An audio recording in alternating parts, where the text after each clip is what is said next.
There have been so many responses released about this situation, but literally just 24 hours ago, SoulDrivenLove, otherwise known as a previous owner of Roblox Forsaken, released their 64-page response document to all of the allegations that they have been facing for over the last decade.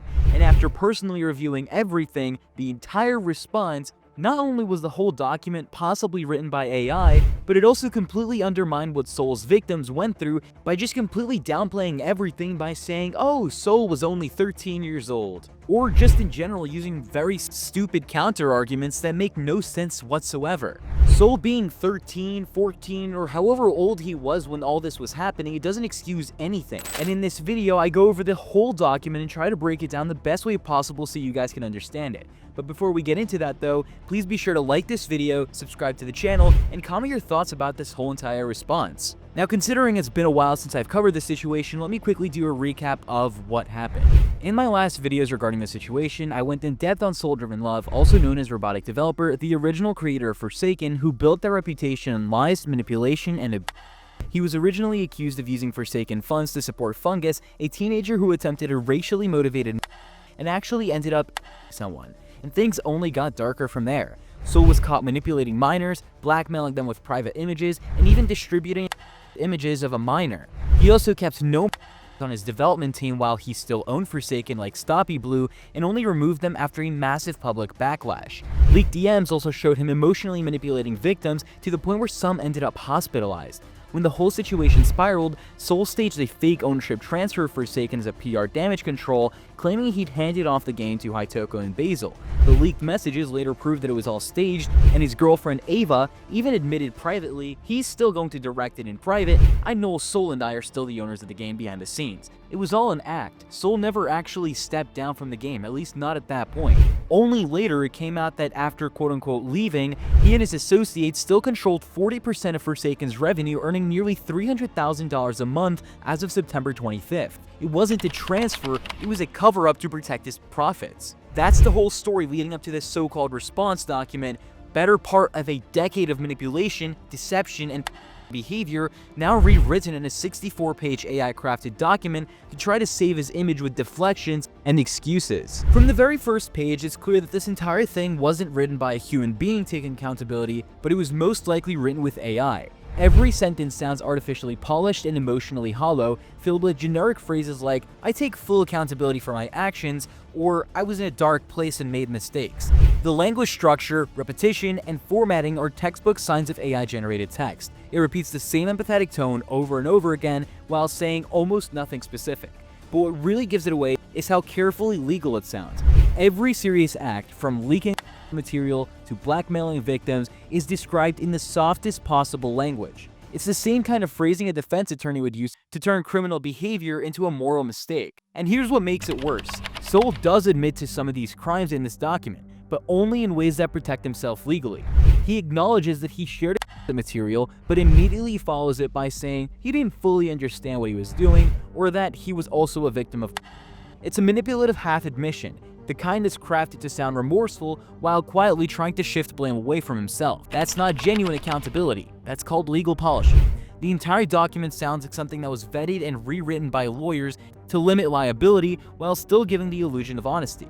And the entire goal of this is completely obvious. Soul wants to rewrite history and protect his own public image. The document doesn't deny everything, but it strategically reframes it, admitting only what can't be disproven, omitting context, and softening the rest under the excuse that he was young and dumb. And again, that doesn't count as accountability, because regardless of age, the things Soul did, for example, the distributing content of a minor, those aren't moral mistakes, those are federal crimes, which we'll get into a little bit later. It doesn't matter if you were 13 or 30, the act itself crosses legal lines. Claiming youth as an excuse doesn't erase the fact that real people were traumatized, harassed, and manipulated as a result of these actions. So when this document opens up with a perfectly formatted apology paragraph that sounds like it came straight out of ChatGPT, it sets the tone for basically everything in this document. Not a genuine attempt to make amends, but a calculated PR move designed to minimize crimes under the guise of self-reflection. So we'll start off with what was said in the document. Soul tried to rewrite the entire Fungus situation by claiming that Fungus, the teenager who somebody in a racially motivated attack, wasn't actually a neo-dictator. Soul says Fungus was just a severely mentally ill kid influenced by older manipulative people and insists that he didn't understand the gravity of his situation. He even said that he spoke with Fungus's mother, who supposedly told him that the police charged Fungus with attempted and that he was facing 6 years in jail. Soul also said in that same document, this is the main point here, "I do not think it is immoral or wrong to lend financial aid to his mother, knowing it supports both their family's recovery and Fungus's chance at proper treatment." He admits that he gave money directly from Forsaken funds to support them, and even added Fungus's character to the game's map at the time. The only line of genuine accountability in this section is when Soul briefly concedes that attempting to take a life is inexcusable. Wow, grass is green, Soul. But that small acknowledgement doesn't undo the rest of the defense. There's overwhelming evidence, including direct messages that Soul included in this document, where Fungus told Soul, "We need to mass produce ovens to kill more Jews." And Robo, "We need more money quickly." Robo being Soul. That proves that this was absolutely racially motivated. Or at the very least, that this guy had some behavior stuck in his head. At the time, Fungus used a German-themed profile picture and explicitly said he wanted to Turkish man because he was Turkish. Soul's claim that this wasn't a hate crime was flat out false. The law doesn't excuse violence because of mental illness or age. Intent is what defines hate crime motivation. Anyways, by funding Fungus and his family, Soul indirectly provided material support to someone who was convicted of a violent hate-based crime. An act that could fall under Title 18, United States Code Section 2339A, which prohibits offering material assistance to perpetrators of violent offenses. So no matter how Soul tries to frame it as empathy or rehabilitation, the truth is simple. He knowingly defended, funded, and worked with a racist attempted. In the next part of his document, Soul addressed his connection to Stopiblue, claiming that he removed him from Forsaken the same day he learned about his background. He wrote that his original plan was to simply remove Stopiblue's animations by having them remade. When the remake stalled, he re-added his in-game credit after Stopiblue allegedly threatened to file a DMCA claim against the game. Soul admitted that this was the absolute worst choice he could have made, saying he bowed down to an manipulative degenerate instead of just removing his content outright. He then shifts partial blame to his girlfriend Ava, claiming that she was the one who later unbanned Stopiblue from the Forsaken Discord server after being misled by one of his friends. He ended that part by saying he won't speak too much about it since Ava will hold herself accountable in her own response. But this explanation only raised more red flags. First, Soul's claim that he wasn't responsible for the unban doesn't erase the fact that he personally reinstated credit and platformed a known to avoid a legal threat, something no responsible developer would ever do. Using fear of a DMCA claim as an excuse doesn't hold up either. It shows willful complicity, not a mistake. By keeping Stopiblue's work in the game, Soul effectively allowed the creations of someone who was involved in conduct to remain active in a platform made for kids, and trying to offload the blame onto Ava only further shows that Soul isn't taking accountability. He's distancing himself from the consequences of his own decision. In the next part of the document, Soul dedicated a couple pages to addressing what he calls leaking illegal material, sending, and catfishing. He opens with an apology claiming he wants to be honest and take accountability, but immediately starts softening everything that follows. He admitted that in 2021, when he was 13 years old, he showed a photo of someone he says was between 16 and 18 years old. I'm just going to interject here right off the bat. In the title of that same place, he admitted that the person was 16 years old. I have no idea why he's now trying to elevate their age by saying, oh no, they weren't just 16, they could have been 18 too. It's stupid. Anyways, back to what I was saying.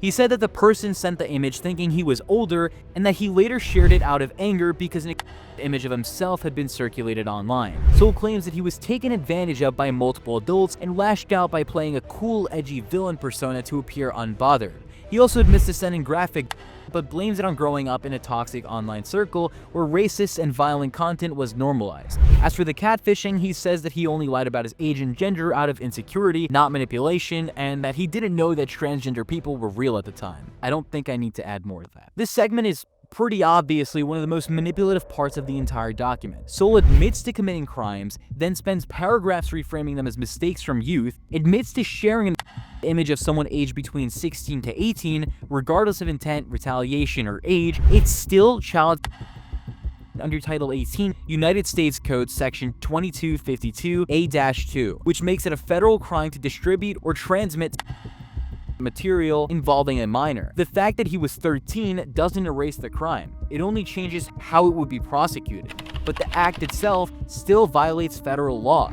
Using that same image or threats of exposure to emotionally control victims can also fall under Title 18 United States Code Section 875, which covers coercion and blackmail using any threats of to reputation or person. Also, his claim that the police found no illegal material is completely meaningless because distribution doesn't require current possession, and he already admitted to sharing it. As for the catfishing thing, Soul tended to frame it as insecurity, which doesn't undo the harm. Catfishing isn't a federal crime necessarily, but it does become illegal when it's used to deceive or manipulate people into sending content or to emotionally them. Conduct that could violate federal harassment laws, but I do have to look into that. The same goes for sending and racist imagery. So blaming him being desensitized to the whole thing doesn't make it harmless. It shows a repeated lack of empathy and intent to shock. Every part of this section is written to sound remorseful while quietly minimizing accountability. The truth is very simple. Soul didn't act out of confusion or immaturity. He deliberately distributed content of a minor, emotionally manipulated his victims, and tried to disguise that behavior as childhood mistakes. He's literally describing calculated damage control. After admitting to leaking material, Soul spends the rest of his document reframing everything as an emotional collapse and misunderstanding. He says that March 18th was one of the hardest days of his life, claiming that his partner Ava's attempt left him spiraling, which supposedly explains why he lashed out at people, at two of his friends, but tragedy doesn't erase accountability. He wasn't a victim of panic. He was someone who weaponized his instability to avoid responsibility. He then defends the Forsaken sale by saying he never wanted to sell, and that he treated Forsaken as his child, and that Ava pushed him into it, even though leaked logs show that he personally tried to profit while secretly keeping control. On the charity funds, he blames the LLC paperwork and the DevX delays, insisting no money was stolen. Yet over 400 million Robux, around $1.4 million, sat in group funds he controlled, and some of it ended up in his own personal accounts, which actually violates state charity laws. Soul also claimed that his silence after May 28th wasn't avoidance but a mental collapse. He said that screenshots of him on Roblox or Minecraft were just coping mechanisms, which is not proof of indifference. Another example of him painting himself as the victim. Then there's his alt account called The Only Roblox Gamers 2, which says was just a way to exist peacefully while helping a friend. He ended that part by admitting that he continued appearing under the SoulDrivenLove name even after all the allegations, saying that it's a step towards accountability. But in reality, at least the way I view it, it was just disrespectful to the people he hurt. Throughout every section so far, the same pattern repeats. Partial confession followed by an emotional justification. Soul didn't grow or take accountability. He kept lying, manipulating, and profiting off of Forsaken, earning 40% of the game's revenue while pretending to have stepped down. In the last part of the document that I think needs to be pointed out, he tried to dismiss the leaked screenshot where he said, "I'm not a good person, never have been, and I haven't changed a slight bit from 2021. He now says that he was just spiraling at that time, and when he said it, he insisted that he's changed, claiming he no longer uses slurs, no longer harasses people, or no longer hacks account like he did when he was younger.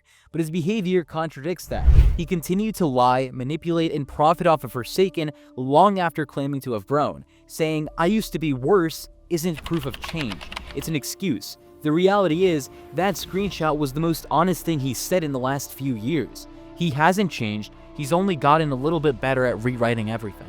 That's everything that I believe was worth mentioning. If there's something I missed, Soul's full Google document will be shown in the pinned comment of this video. And listen, I'm gonna be honest, I'm not here to tell you how you should feel about it, but the evidence should speak for itself. This was no redemption arc, it was more or less a rebrand wrapped around in fake remorse. Again, if you want to read the full 64-page response for yourself, I've linked it in the pinned comment below. And as always, please make sure to like the video, subscribe to the channel, and comment your thoughts on this whole thing. I've been following this whole situation pretty closely, especially with the whole Hitoko situation around the corner, so if any new information does come out, I'll be sure to make another video about it as soon as possible. Until then, I'll see you guys in the next video. Bye.